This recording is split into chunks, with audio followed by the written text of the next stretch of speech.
cue.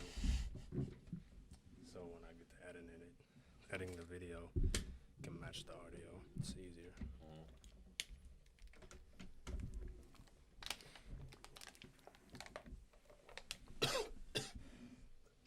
Wait, am I in the frame over there?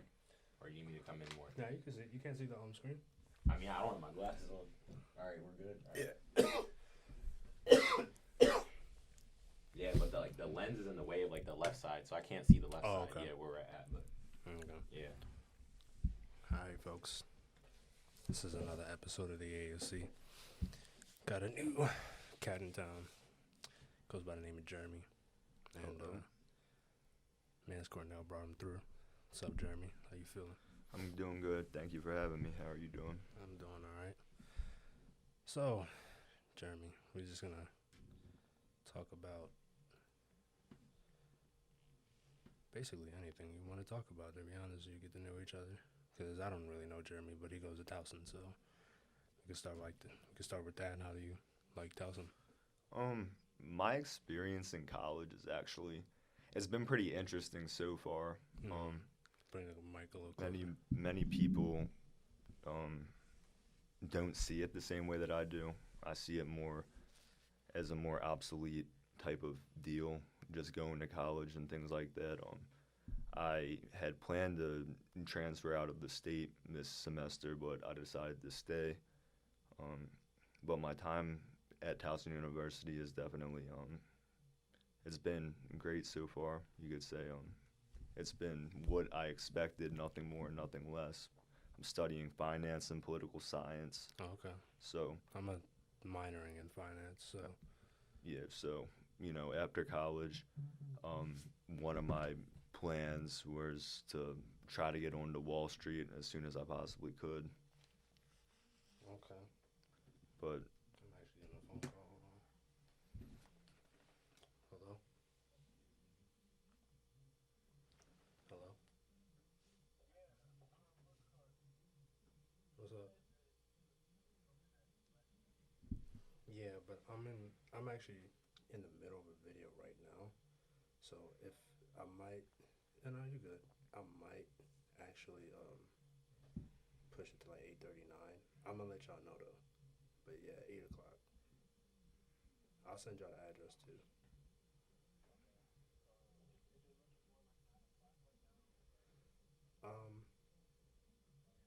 It might.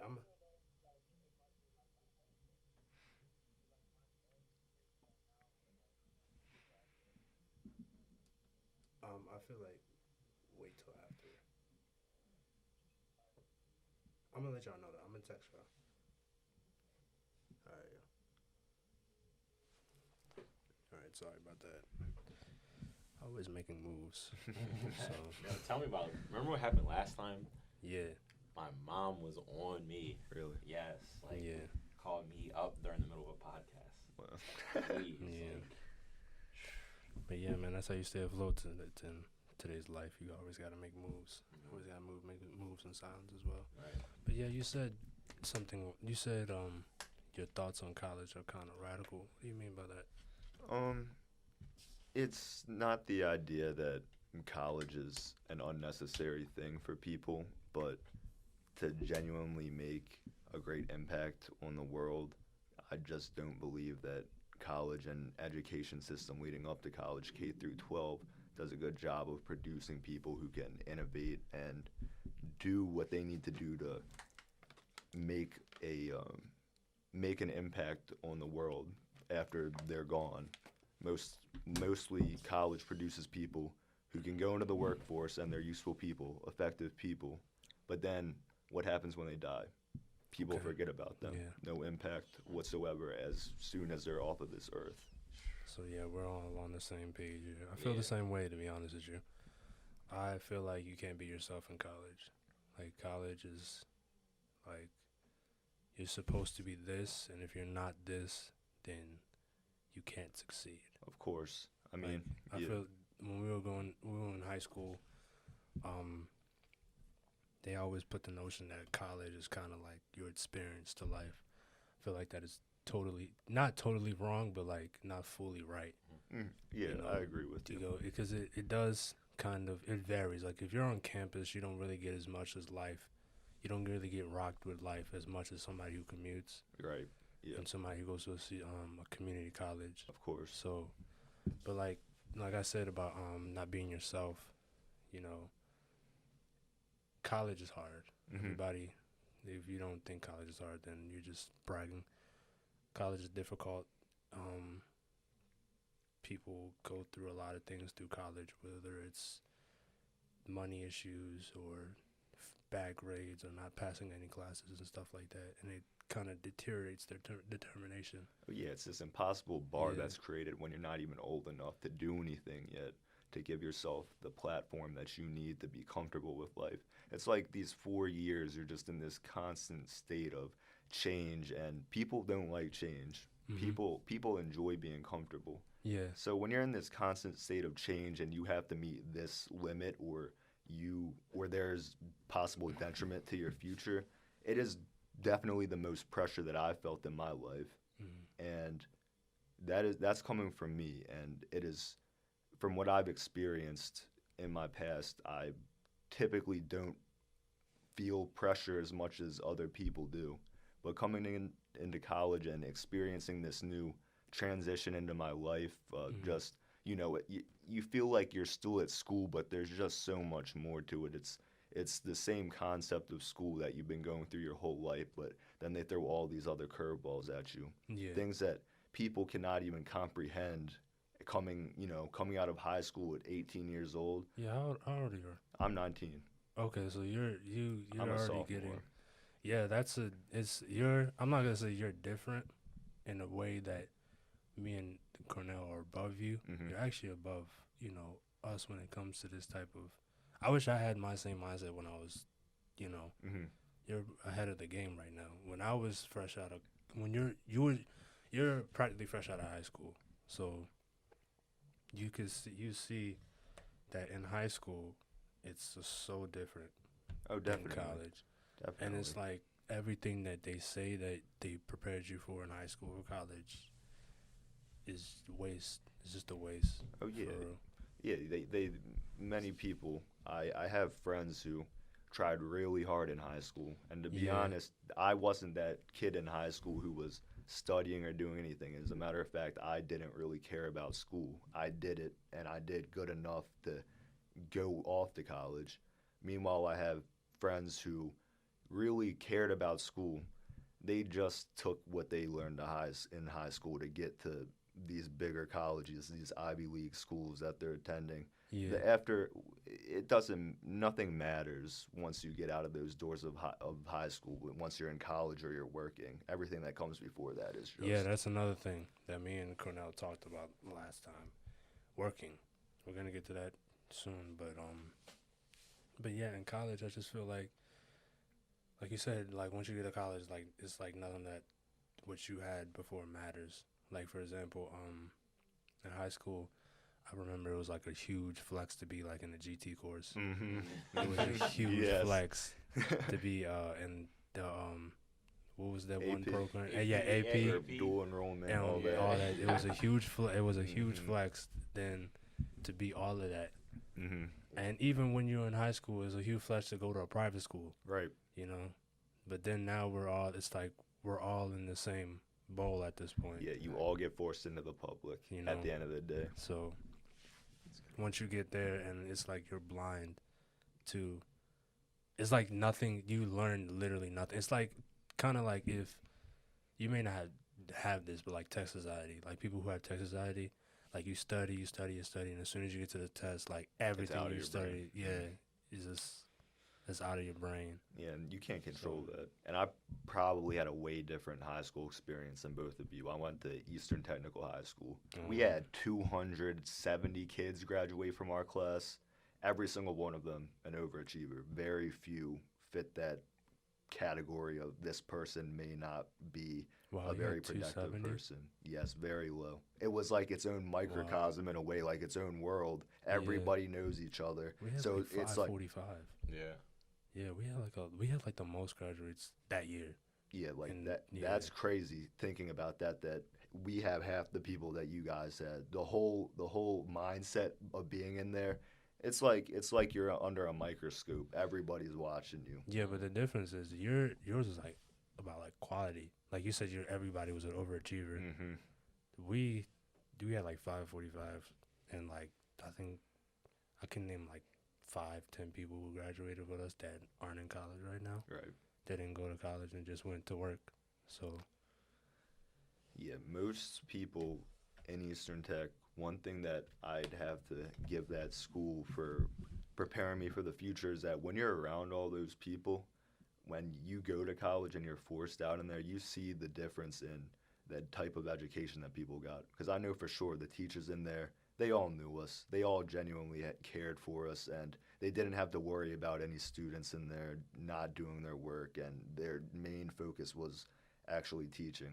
And it did create a productive environment for learning, but at the same time, that bar is so high that you feel like you're doing your best and you're only average because you're surrounded by all these people who are doing all these great things, who, you know, like you said, the thing before, like flexing the GT and AP, that was normal there, and it's a very uncomfortable environment. It's like the NFL, the NBA. Yes. You know, you're like the number one scout in your state, number one player in your city, and then as soon as you get to the NBA, you're just average. Yeah. Right. Like college, just average as you. Yeah. But at the same time, you're not allowed, like I said, going back to what I said, you're not allowed to, be yourself. Because if you were truly allowed to be yourself in college, homework wouldn't be, just like I told Cornell, homework wouldn't be due on your time, like at 11:59 on Sunday.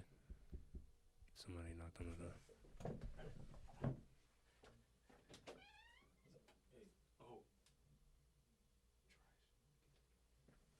Somebody wouldn't be able to, so you would be able to do whatever you want to do, and just everything would be on your time. But it's not like that in college. Like, you have to get this done, and it's not like it's like a bad thing, but at the same time, it's like in college, I feel like you're more mechanical in college. Yeah. You're forced to be more robotic, and I definitely felt that. For that 15 weeks, you're locked in if you truly want to do the best you possibly can. Like college, like college is kind of like you said, robotic. It's like an assembly line. Like, even if you step away, it's still gonna keep going. Yes.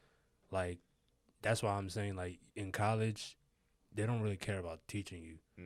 They just tell you what is going on, right? And then you have to get it. Of course. Yeah. And in some classes, like, even if you do get it, you could still fail the class. Right. Yeah. So, cause like you got components like tests. Some classes don't even have homework at all. They just have tests and quizzes. Some don't even have tests and quizzes. They have like exams or like set things that you get graded on.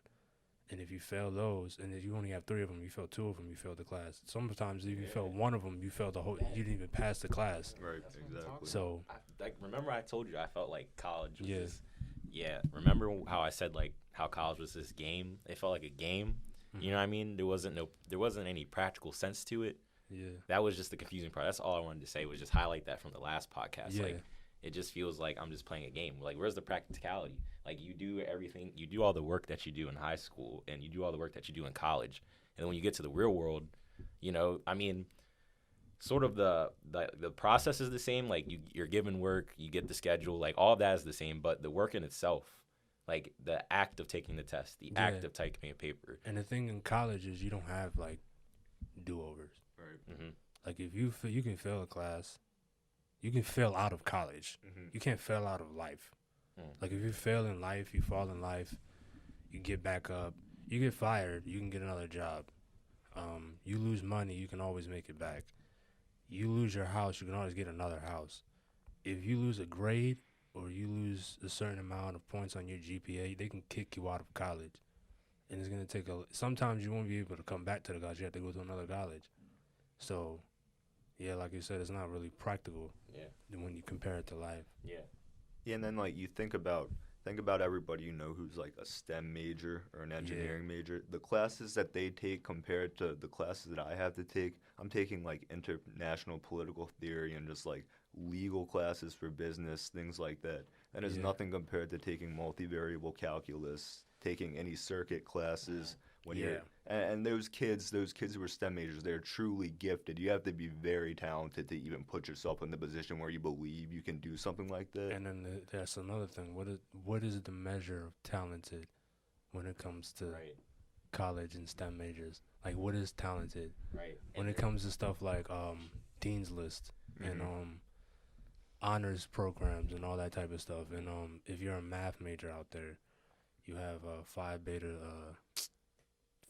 Sigma or something. It's like this math Right. Yeah. fraternity. Mm-hmm. And what measures that, and what makes you better than somebody who's, because in high school it was different. Like, high school, it was literally like, We were on the same system. yeah, it was literally like the grading in high school and the grading in college is different, because we all get taught the same in college, and it's like I said, they just tell you, and then you just have to know.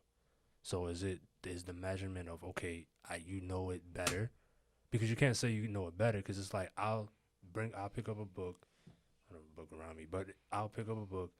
I'll tell you what's in the book, and then I'll tell you that's what's in the book, and maybe you learn a little bit slower than him, but you still get the material that came out of the book, and you have the book, and you have the book. I get exactly. And exactly, if you have the book, you Mhm. both have the book, Right. so you can both go home, and and read out of the book and do all that. So everything is there's no advantage between the two.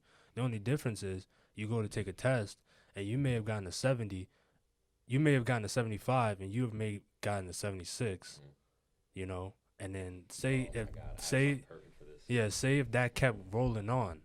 So you're telling me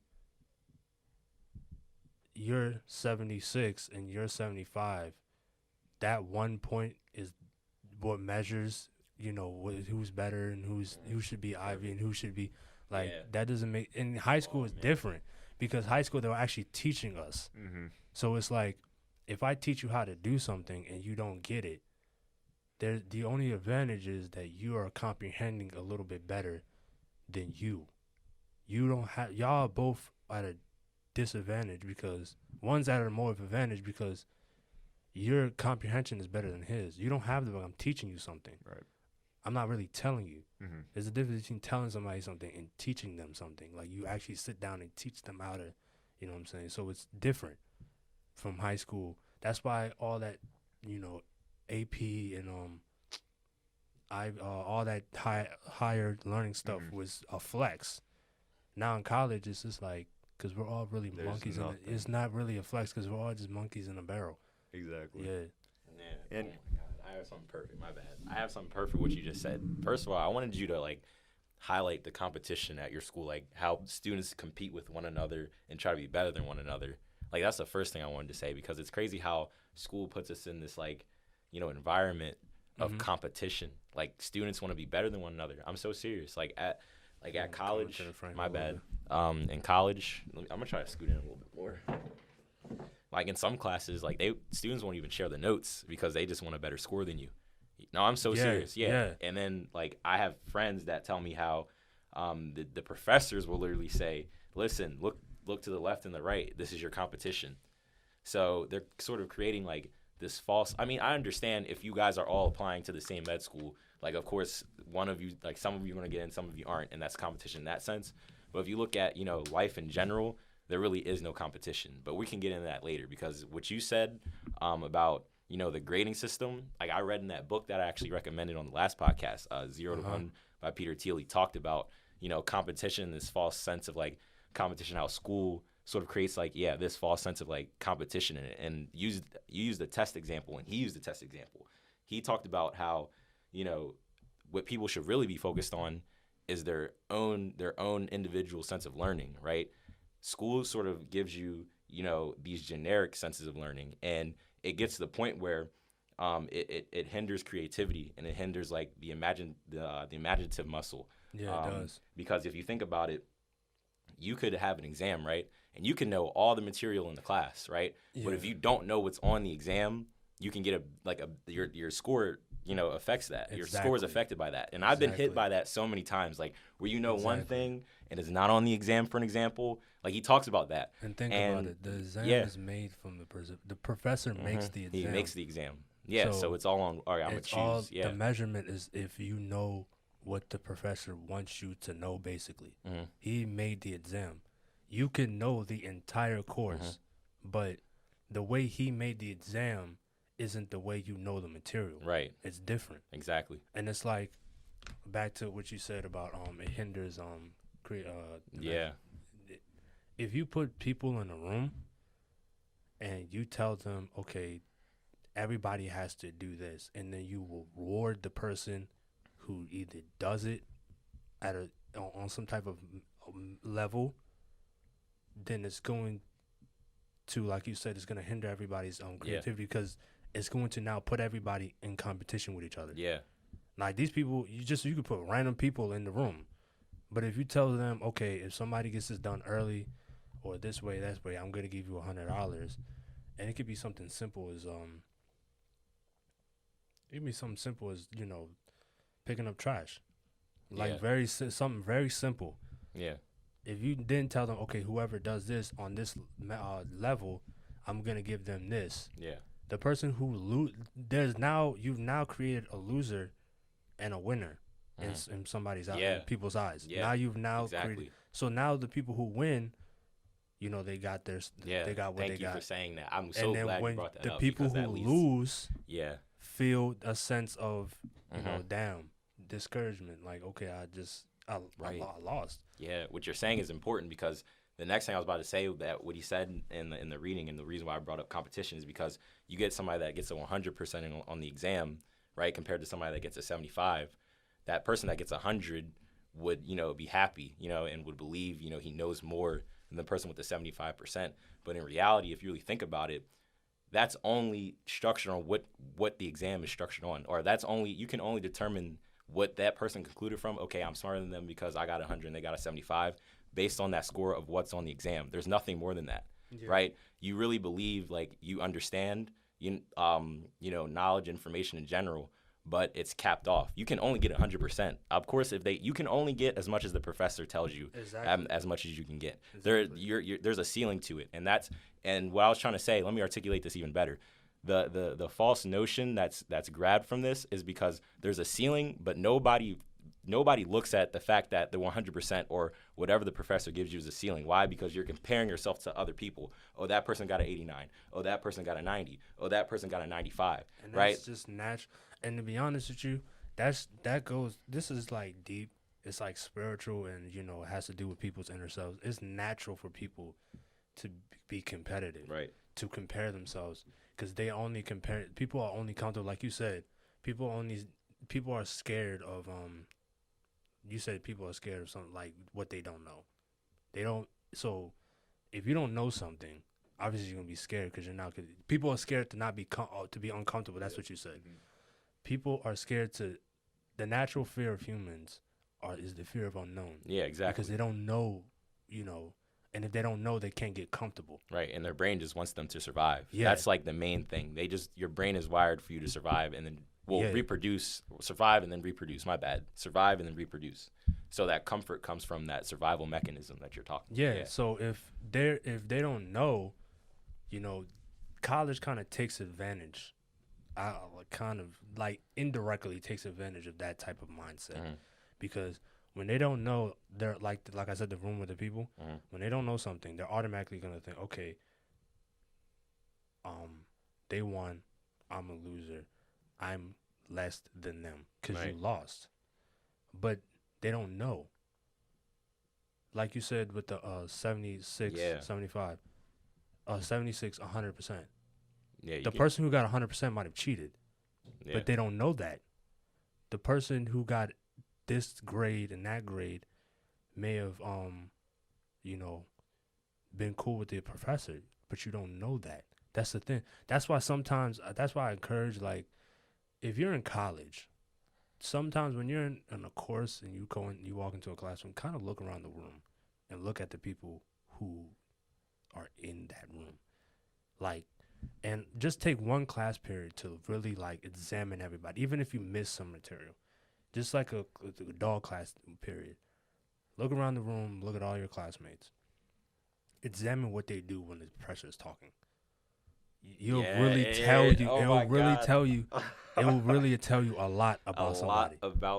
You will realize somebody who's making 100% is the same person that be on their phone the entire lecture, just like you.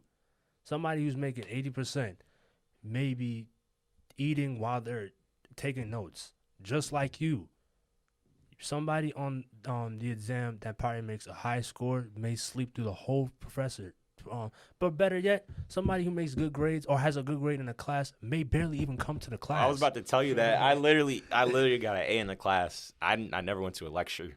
Right. May Never not went barely to a come to the lecture. class. Never went to a lecture. You feel me? Yeah. So examine the people who are around the room. Of It will course. better make you, it's better for your mindset, because if you don't, you're going to think, okay, all these people around me are better than me. When in reality, everybody is just monkeys in a barrel when it comes to this college shit. Everybody. It's really funny how you just talked about that and the honors system and all that. Yeah. At our school, I'm in the honors college. Mm-hmm. I have to take classes with people in the honors college and people who aren't in the honors college. Yeah. Dude, the difference between the people and the way they act in those classes, absolutely insane. I'm not saying that it's not okay to have an extreme personality in college when, like, in this environment, and I'm not saying that you can't be yourself in the classroom. Yeah. But some of these kids in these honors classes, their personality speaks way more than their intelligence does. And that's not how school's supposed to be. Your main focus needs to be to learn. And these people are in here, and they're talking about personal things to the professor, becoming friends with the professor. Yeah. And I'm sitting here like, dude, I want to learn this content. That is why we pay money to be here. And then you look in these other classes, nobody has a personality.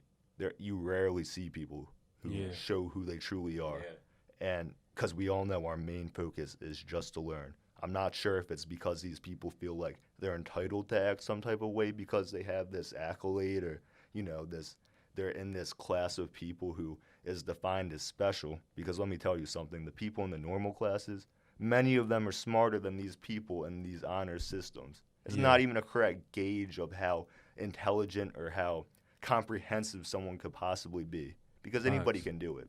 Anybody can do it. Yeah, you hit it on the nose. Everybody, I mean, I think it was Albert Einstein that said this. Everything is impossible until somebody does it. It's not more impossible anymore. So if you think like that, you can do anything you want. Just because somebody did something doesn't mean you can't do it. You just have to apply yourself. Just apply yourself and stay focused. Now, I want to try to kind of transition on this. We're going to still stay on the same concept, but I want to transition it from college to society. Okay. And I see you have a Fear of God hoodie on. Yes, sir. So you're into fashion. I am. And so let's talk about that for a second. Fashion trends, how people express themselves. Nowadays, it's not really about how people express themselves individually. It's really about trends. Majority of it. Yeah. Majority of course. that. It's really about the trends. Yeah. Before, it was really, okay, I'm wear whatever I want to wear. Mm-hmm. But if whatever I want to wear is in style, Right. then You're gonna be looked at a certain way. Yeah. Let me tell you, during my senior year of high school, I was running my own little business, and I was selling these types of clothes, the clothes that appreciate in value, the clothes that appreciate in value that kids want. I'm messaging most of these kids, and most of them are saying, dude, I'll be paid in like 5 days, 6 days, just wait. Like, I'm broke right now. And I'm sitting there, like, in the back of my mind, I'm saying, why are you buying these clothes? And I'm simultaneously answering that question. I know you want to fit in. You really have this desire. It doesn't matter if you have $0 in your bank account. If you want this $200 pair of shoes that I'm selling, you'll do it if you want to fit in and be looked up to, be looked up in that limelight.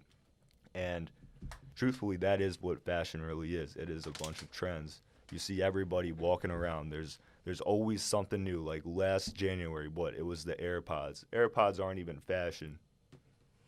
People are wearing them and treating it like it's a piece of technology and it's being treated as fashion. You look at everybody wearing like Yeezys, things like that, just because there's a name on the shoe and because people associated with this high price tag, they elevate themselves. I gotta piggyback on. Look at look what the Yeezy what number is the Wave Runners? Those are the 500s or the 650s? 750, yeah. There's when fashion was about trends to the point where it wasn't. Nowadays, it's about look, more so brand. But it's still, trends. Because you got the look, then you got the brand, then you got the trend. Like, what's hot. So people can go to Target, buy clothes and all that, and that could be what's hot, and that could be the trend. So for the Yeezys, for example, the Yeezys, the Wave Runners. The Wave Runners look just like Skechers or some type of anti-generic shoe that you would just wear, like light up shoes or whatever.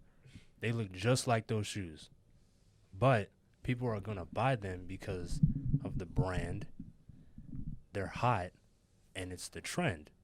That's why people are gonna buy them. But back then, you wouldn't dare buy a shoe that looked like that. No. It's the same thing with like brands like Champion. I was wearing Champion in middle school. Kids were making fun of me for wearing Champion in middle school, man.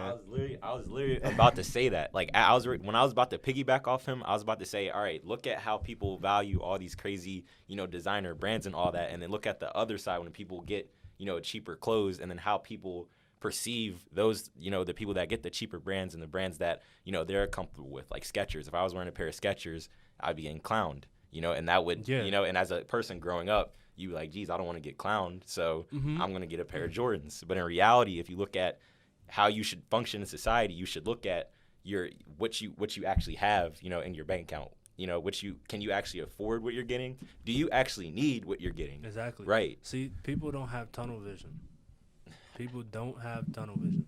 They see other people. They see other things going on. And it's normal. That's normal. It's not a bad thing not to have tunnel vision. However, once you are exposed to, like Drake said in his I don't know if y'all saw that.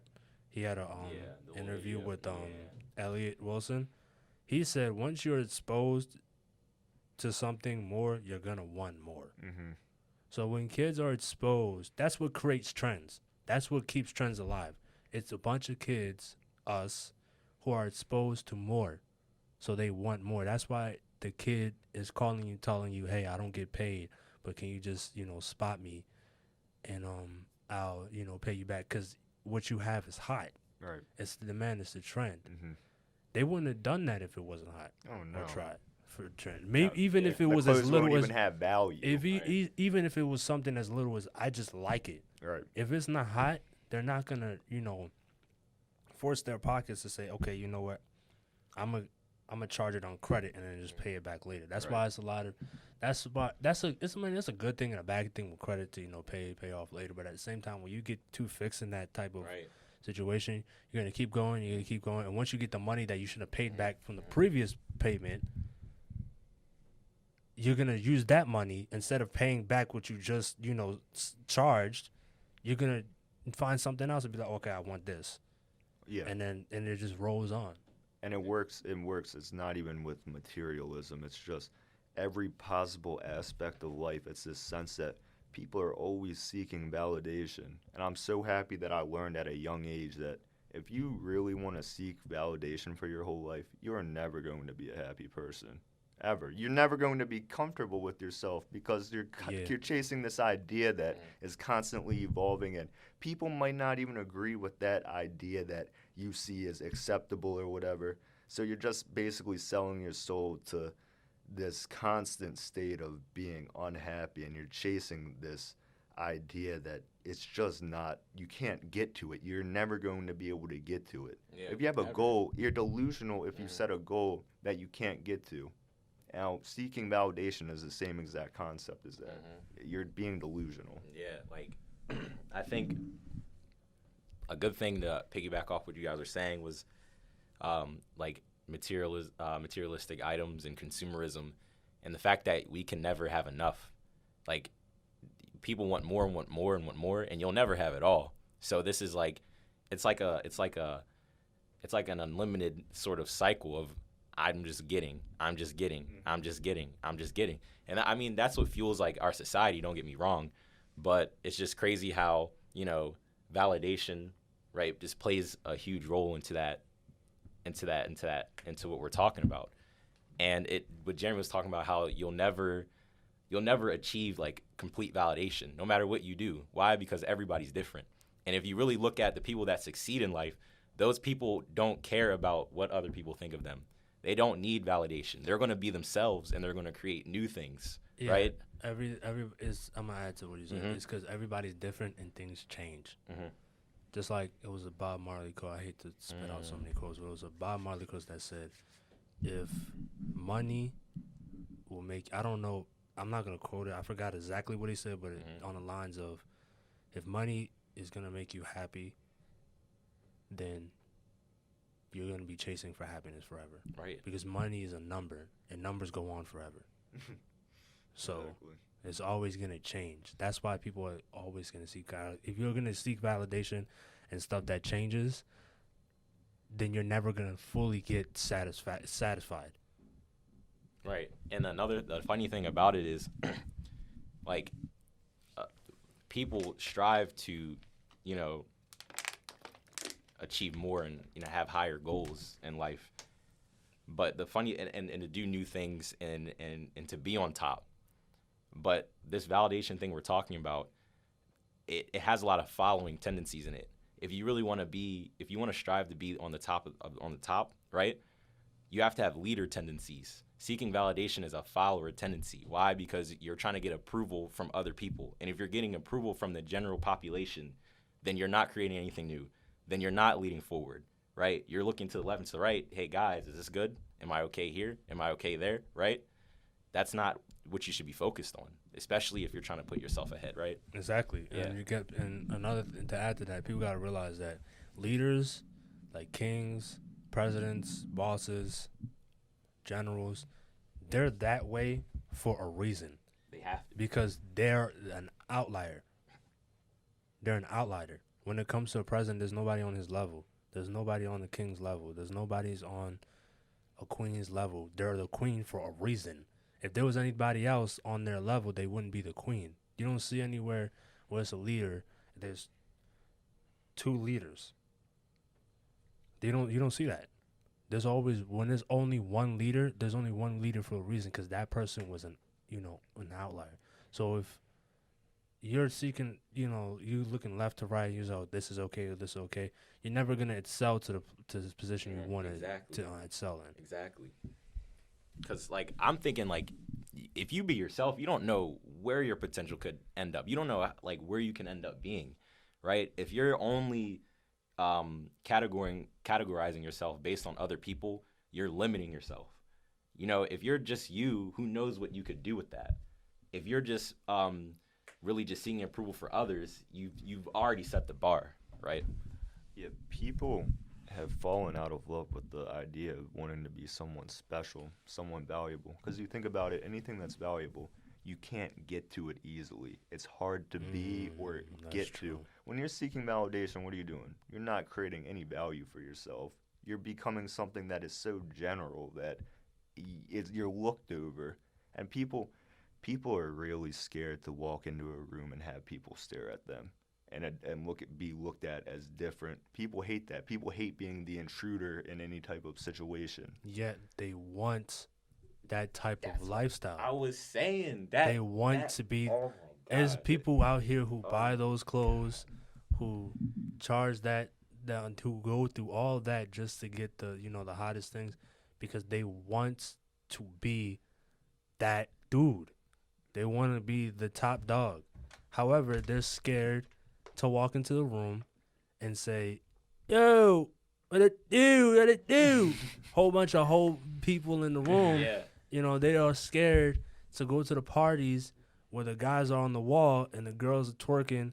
They don't want to be the one to start that. Oh man. They don't want to be Call the him one to out. start My that. man's will go like this. Yeah, they don't want to be the Call start, him out. but yet they That's want crazy. to be the ones Ooh, that that's when it comes to dressing, when it That's a comes good to one. clout, they want to be that dude that people come up to them, but they don't want to be the people who go out to the public. There's many people who are just not genuine in that type of way, and it's not hard to be genuine. It's not It's hard really to be not. truthful. It isn't hard. It's harder to think of a lie or think of a way to act It to make makes it yourself way feel harder. less uncomfortable than just truthfully being your own person. Yeah, And it doesn't matter. You're sacrificing these people. What I feel like, they want comfort in the idea of being accepted. They want friends. The kid who's very individualistic likely doesn't have as many friends as the kid who's trying to fit in. But then you look at the quality of those relationships that those people have when they actually meet people who are in that circle, that tribe, that the people who they want to take into the next part of their life, and they can be productive together. You know what I'm saying? mm-hmm. Yeah. That's there. But when you're Nugget. trying to fit in, Yeah. that quality is no. It's a quantity over quality approach at that point. Exactly. Yes. Ooh, he just literally hit like some really important stuff, and I actually never thought about that until he said that. Honestly, like, really look at your friend group. The more individualistic you are, the more customized you are, and the more the more you are of yourself, right? The people that actually form around you are the people you need. Why? Because they like something about you, right? They're drawn, something connects you guys, right? And it's just like that connection is like an individualistic, customized connection, right? Rather than being friends with someone over something more generic. Because like there's a lot of people that I met throughout my life where we connected because we had a generic, we liked something that a lot of other people liked. Yeah. And those relationships sort of died down over time. Why? Because at the end of the day, it's you are who you are as a person. Right. So if you're really yourself and you stick to that, the people that gravitate towards you are the people that you actually need. And if you actually try to fit in another group, the people that gravitate towards you in that scenario, in that environment, they're gravitating towards you because of that generic puzzle piece or that shape that you're trying to fit into. Right. So that's That why was you need to huge. start. You need to study That was those. huge. You need to study those, and this is for the people who want to be the top dog. They want to be that guy. Study the people around you first. Like Cornell said, why do they gravitate to you? Do they gravitate to you because you have some type of aura coming out of you? You have some type of lights? Are you a beam of lights? Are they flies and they're coming to you? Or are you just somebody who is just there and you just happen to be there? And they're just, they happen to be there as well. Because if you're just somebody who's just there and you happen to be there and you have the mindset, okay, I want to be that type dog where everybody comes to da-da-da-da with me and want to, they every time it's not a party if I'm not there, all the girls are at my car at the end of the party, posted around me. I get all the texts. I get all. If you want to be that person, but yet you just that person, you're the complete opposite of that person in your small friend group, it's not gonna correlate. It's not gonna correlate. So if it's not gonna correlate, you're just gonna be, stressing yourself to do something that is just not you. It's just not you, dog. Like, yeah. And it's funny because like everybody wants to be the top dog, but then all the tendencies that these top dogs sort of, and all these characteristics that these top dogs have is not the characteristics and the qualities and the traits that a real top dog has, right? So we're talking about people that are really at the top. These people are individualistic people. These people are people that just want to be themselves. These are people that foster their own ideas and then attack the world with it. They're not really, asking for validation. Think of like any really crazy idea you can think of. And the easiest one is Uber, obviously, like getting into a random stranger's car. Like you think the guy that started Uber, Travis Kalanick, do you think he was seeking validation when he was creating Uber? Do you think Jeff Bezos was seeking validation when he was creating Amazon? Do you think Bill Gates was seeking validation when he was creating Microsoft? They were doing completely different things that literally went against whole industries, right? Yeah. And I don't even understand why on a way smaller scale of things, these people, seeking validation, you're often seeking people who have similar beliefs as you. And I find a huge problem with that. There's a huge problem with that, man. Because I don't mean to get political. People hate people because of their political views. People who have no reason to hate each other over one belief. Whether it's religion, anything. Because of one thought. Yeah, one thought. The brain holds 1 billion doors, 1 billion thoughts, and just one thought. You don't like that entire person. You don't like his head. You don't like his neck. You don't have. Yeah, you don't like anything. You hate him. You hate him. Wow. That's another thing. Like really trying to understand people. I don't want to draw this away from this what we're talking about right now because it's key, but really just like not even getting to know someone or making all of these assumptions about a person just from one thing you see. That and I understand why, like on a biological sense, is because the brain takes shortcuts. I get all that, but like we're conscious beings. Like we're smart enough to understand that. Okay, even if the media has directed a person to look like this, or if I see this person doing that, I can't really tag that person, or I can't say, oh, this is how they are, this is who they are, until I really get to sit down and talk to them. You can never really talk about someone or really say, oh, they're like this or like that. You got to really get to know them first. I feel like that's just the fair way to do it. Like, but let's go back and get to the psychological part of it in the brain. Let's get to that so people can understand. Okay, my bad. The process of it. Yeah. So like the thing is with the brain, it takes a lot of shortcuts because, like I said, it's wired on survival and it's just trying to make your life as easy as possible.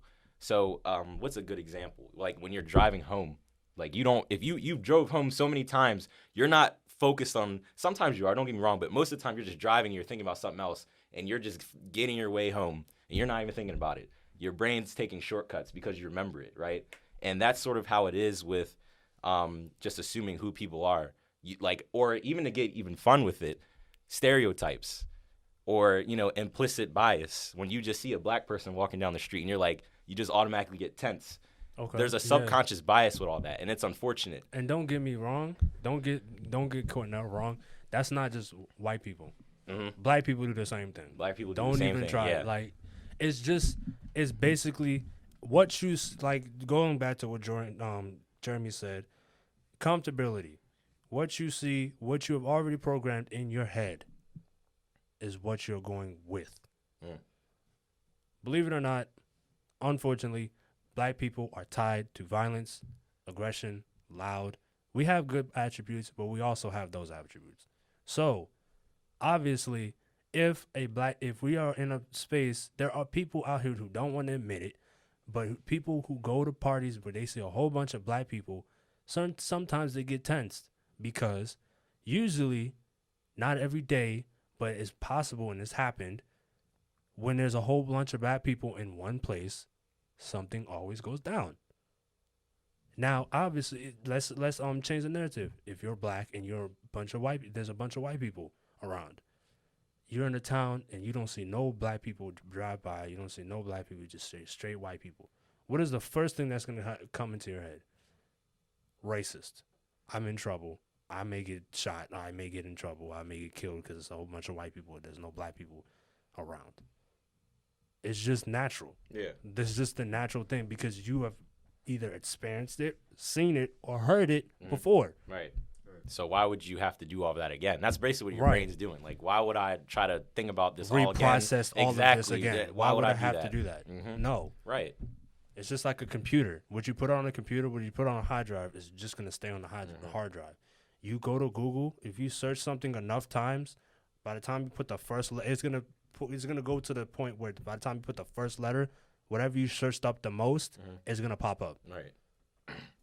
Yeah, so that's what we mean when it comes to, people just take these shortcuts and really just say, oh, this person's like that, and this person's like that, and they don't really get to know them.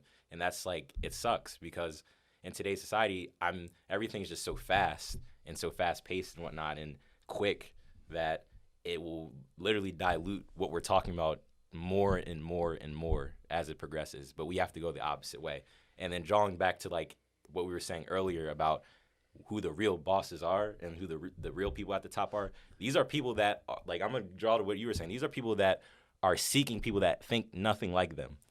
They're seeking people that think the opposite way. Why? Because that opens your perspective up more. If I'm screaming, my bad. I don't got a mic, but No, you're good. Yeah. You're good.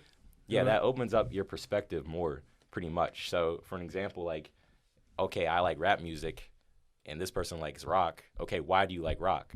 Well, I like rock because, you know, they do this, this is different, and it starts opening your mind up to rock, and you're like, wait a minute, that's kind of wavy. Wait a minute, I learned something new today. Wait a minute, now I understand why people like this. Now I understand why people like that about it.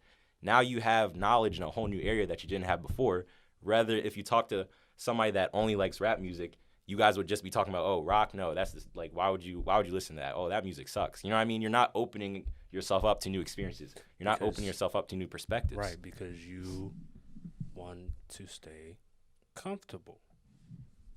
Just because you want to stay comfortable. That is it. Here's another example. Let's go back to college. If you notice, first day in class, where do some people sit? Some people sit in the front. Some people sit in the back. Some people sit in the middle. Some people sit in the corner. Now, that's the first day. Now, let's go to the 30th day. You're probably going to still sit in the same exact place where you sat at the first day. You would a person that's in the back would never think of just on the 30th day or the 50th day just casually sitting in the front. Unless you're failing. My bad. Sorry. I mean, obviously, I was just being no. I was being goofy. No, that's goofy. true. That's true. I But was but at being the same goofy. time though, that's a whole different that's a whole different thing that I don't want to get too deep into. But that is true unless you're failing. But at the same time, they wouldn't do that because it's gonna cause some type of reaction. Not a, it may be negative, maybe positive. What if that seat that you want to sit in is somebody else's seat? Right. You know, then now you have to, you know, talk to that person and you have to do all this type of stuff, and it breaks you out of your comfort zone. You know. Yeah. But the feeling, that is true. Some people will, Nah, if you're failing, no, for real, because some people will be failing to the point their mindset is, okay, you know, I have to literally, because it's like that survival mode. Yeah. It's like that saying that some people say, if you want to do something that if you want to get something that you never got, you have to do something that you never did. Mm-hmm. So obviously if they're failing, you know, it's in their mindset that, okay, you know, I'm just gonna say fuck it and, you know, do some crazy, you know, uncomfortable ass shit so I can start passing. And one of the things is sitting in the front. Sitting in the damn front. Yeah. Get off the seat, man. I gotta pass this shit. Yeah, now she may call on you, and it's like, oh, damn, I was never called on when I was in the back. Now I'm called on now. So you're putting, you know, strengths that you thought you'd never had to the test. So you're basically saying it's just being terrified of people reacting to you. Is this because, you know, same concept, different topic. When you talk about the truth, a lot of people don't really they don't like to accept the truth in many different aspects of life. Yeah. And people will be scared to talk about the truth because they don't want to create this reaction. They don't want to be provocative. And one thing that I've always learned, speak the truth, whether it's a good truth or a bad truth. And to be honest, cap. Gem. Nugget. Cap. Like, it doesn't matter if you ruin some relationships or people look at you in a certain way, because like we said before, it's that idea of being comfortable. You need to learn to be uncomfortable as a human being, because these people, if you speak the truth and they start hating on you or whatever, like, it's them. It's not you. It's them. It's them who are dragging the world down. It's not you. All the time on IG. Always speak. Bro, there is literally never a good reason to lie. I'm telling you this right now. Little light lies two different things. There is literally never a good reason to lie. I'm telling you, I've tried it. This is coming from somebody that used to lie, that used to critique their lies, they used to brag about being a good liar. Trust me, there's nothing good about lying. Nothing good. If you do something, if just everybody listening now, just have it in your head. I will never lie again. I would try to never lie again. You'll see how much that would change. You'll start putting yourself in situations where you feel like you're going to have to lie. For example, relationships. You're probably going to stop cheating because you know if you cheat, you're going to have to lie. Another example, stealing. You know if you steal something and you don't get caught but get questioned, you're going to have to lie. Now, the difference between the truth and the lie is the truth is like taking the Band-Aid off. Like that. Lying is kind of like rolling it off a little bit. Mind you, we are all hairy humans, so they're taking hair follicles with that Band-Aid, so it's going to hurt. You have to keep up a lie. You can't just lie. You have to keep it up. So, and there's just so much different things with lying. Like when you lie to somebody, you're insulting their intelligence. It's just so much. It's just not good. Like when you just tell the truth, like you said, you tell somebody the truth. If they don't like you, that's them. If you lie, and if they don't like you, that's on you. That's on, yeah. That's on you because you lied. You lied. All right, you lied. You're insulting that person's intelligence. Some people, you can do something to somebody. For me, example, you can do something to me. I don't care how bad it is. If you lied, I'll be more mad at the fact that you lied versus the fact of what you did. Right. Trust me, no matter what it is, it could be anything. I promise you. Because at this point, when I found out that you lied to me, it's not only what you did. Now you feel like you just insulted my intelligence. You feel like I was that stupid enough not to find out that what you did. So you said, okay, bet I'm just gonna lie because he's not smart enough to come up and find out that I did this. Like, and you're putting like an extra layer on what you're doing. So that's like just the extra dimension you got to deal with. Honestly, like they said, if you lie, like every lie you tell, you got to kind of remember it. Right, so you can keep up with your lies. It makes your life harder when you lie, basically. Like, there's no point of doing it. It all boils down to the idea of you don't say something if you don't mean it, and then it doesn't matter. Like once you really start being a genuine person and you really start seeing how shitty other people act, it can really, it's like a big rain cloud over your head. It's crazy. Let me tell you, my friend sent me a text message. My friend sent me a text message. He said, "Where have you been? I'm tired of being in a perpetual state of disillusion." Now, disillusion is the art or the act of having a strong belief in something, someone, an idea, whatever, and then when reality hits the fan, you're let down, and you'll start to slowly see yourself being more and more let down by others, but you can't control that. You can't control other people's ideas, whether people are lying, not being genuine, not saying things that they mean or whatever it is. But you really do you begin to see how great and how special you are as a person when you become so aware of what other people are doing while you're acting the way that you think that everyone should be acting. Right. And I'm calling this episode Monkeys in the Barrel because this all ties into what I said earlier. You look around the room and you will be surprised who around you is similar to you. You'll be surprised because if you go into a room with a whole bunch of strangers, like you said, the brain is programmed to take shortcuts. You're gonna automatically think that some people are either higher than you or lower than you. When they start showing actions that are better than your actions or whatever, you're gonna automatically think those people are higher than you. If they show actions of lower, you're gonna think they're lower, but you never truly know. So, yeah, I'm going to call this episode Monkeys in the Barrel. Yeah, and then another thing, like to piggyback that, it's wired to make you uncomfortable. And you just got to remember that. I don't want to move on from that right away. It's wired to make you uncomfortable. Like when you feel like, oh, I shouldn't be doing this, or you just don't feel right, but you're doing something. But like, for an example, public speaking. Let me just give you an example. Like if you can speak well in public, you are literally putting yourself ahead of a lot of people, like literally. But when you public speak for the first time, you're just like, oh my God, I don't want to do it. I'm so nervous. Like, why do I put myself in this situation? That feeling is a feeling of being uncomfortable. But in reality, like, it's going to put you ahead of so many more people, right? And your brain's telling you, like, giving you these signals of having this uncomfortable feeling. And just know that when you have that same feeling, but the things that you're doing are productive or are going to put you ahead, just know that's a good thing, right? And it doesn't even have to be professionally based. It can be, asking someone out on a date. It's if you see somebody very attractive, or you see somebody that's, that just makes your heart just, twist up in a knot and whatnot.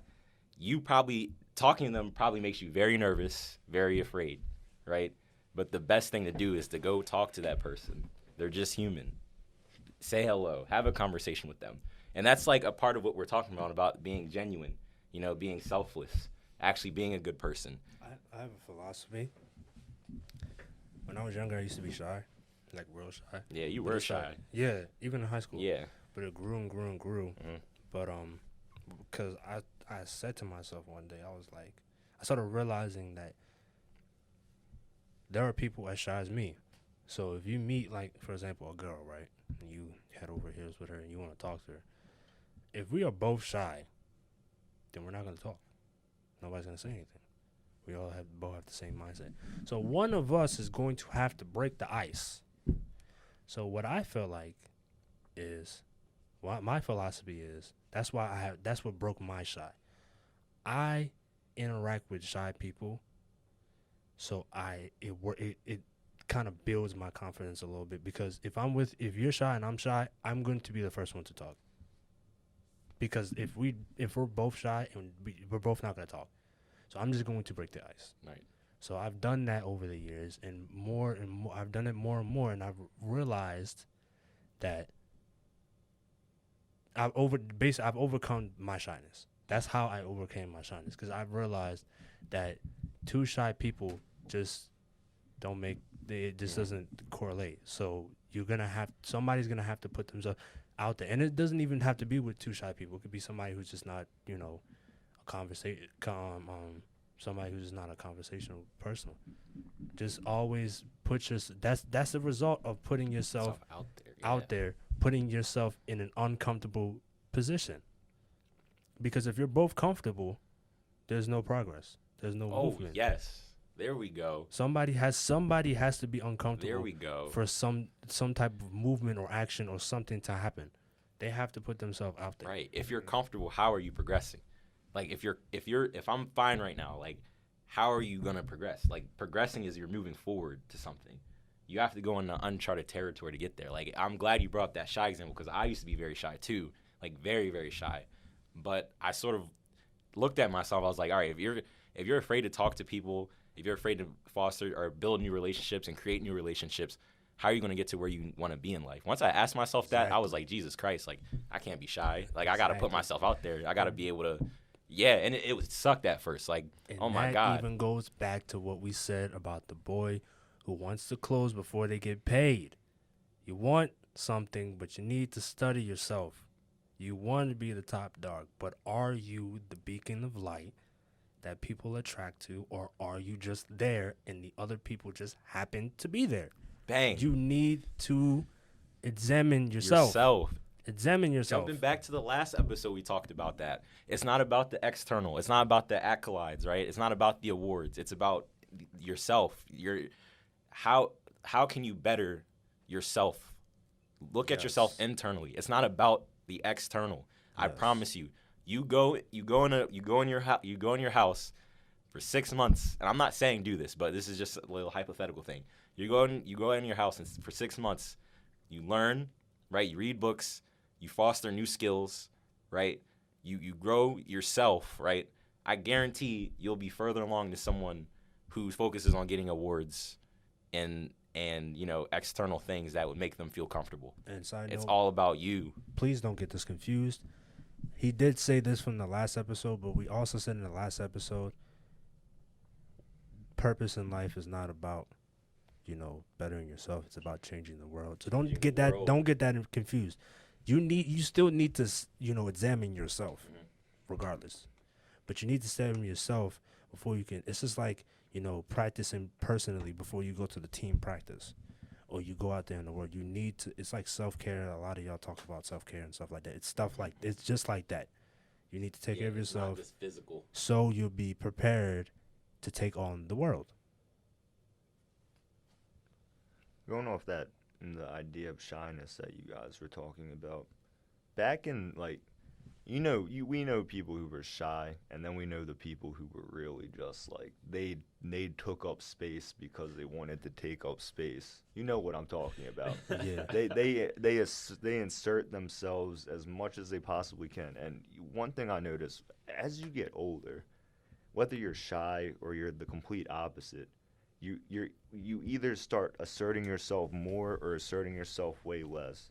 It boils down to the idea of only speaking when you can provide some type of value. Yeah. And you have purpose in your speech. Because I can't even tell you the amount of people in middle school and high school, the guys like we were talking about, the people who want to be that alpha male, they clown themselves because they talk too much. Damn. Yes. It's so easy to clown yourself if you have 100% of the commentary in a room full of 20 people. You have a 100% higher chance of making yourself look like a complete dumbass than the other 19 people. Exactly. The smartest person in the room barely speaks. They just listen. I know you heard that quote. No, that's not my quote. Don't quote me on it. Someone else's material. I don't know who. I also heard but a quote it's from Tupac, the late great Tupac Shakur, that even a genius asks questions. Exactly. Like people, Smartest like room. the people who really pay attention to people that just don't say anything in a room and they just listen, and then pay attention to people who are just The loudest. the loudest. How can that really shows so much. There's another. It shows so much. There's another urban quote that a lot of people probably. Who said this? Somebody said this in. Oh man, it was a rapper who said this, but they said, "How come the brokest nigga is the loudest in the room?" Who said that? That was Gunna. Yes, it was Gunna Gunna. wanna. It was Gunna. And Oh my spending I think it was spending edition. Yeah. But it makes sense. That's a good question. No, yeah, it why makes the sense. brokest and the loudest in the room? Why- Why niggas didn't? Yeah, You're okay, focused. yeah, Think about it. spending Think edition. about that sole action of just being the loudest in the room and then being the one just listening to it all. Like you're constantly talking. You're constantly putting out. But you're not. There's nothing coming in. When you're listening, it's just stuff coming in. It's coming in. You're more calm. You're focused on the whole environment. You see everything. But when you're talking, you're just focused on what you're saying and making sure people can hear you. Yeah. That in itself just shows so much. Yeah. Right then and there. Like, it's crazy. And that's why, you have something to say? That's why, I've seen that in high school, bro. I'm not even lying.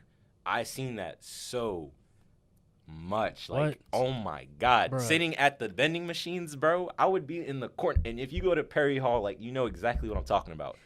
The vending machines, the little Coca-Cola vending machine nobody bought soda out of. My bad. All right, I'm turning up on the school. My fault. No. Go But ahead. Go turn it ahead. up. Do your thing, man.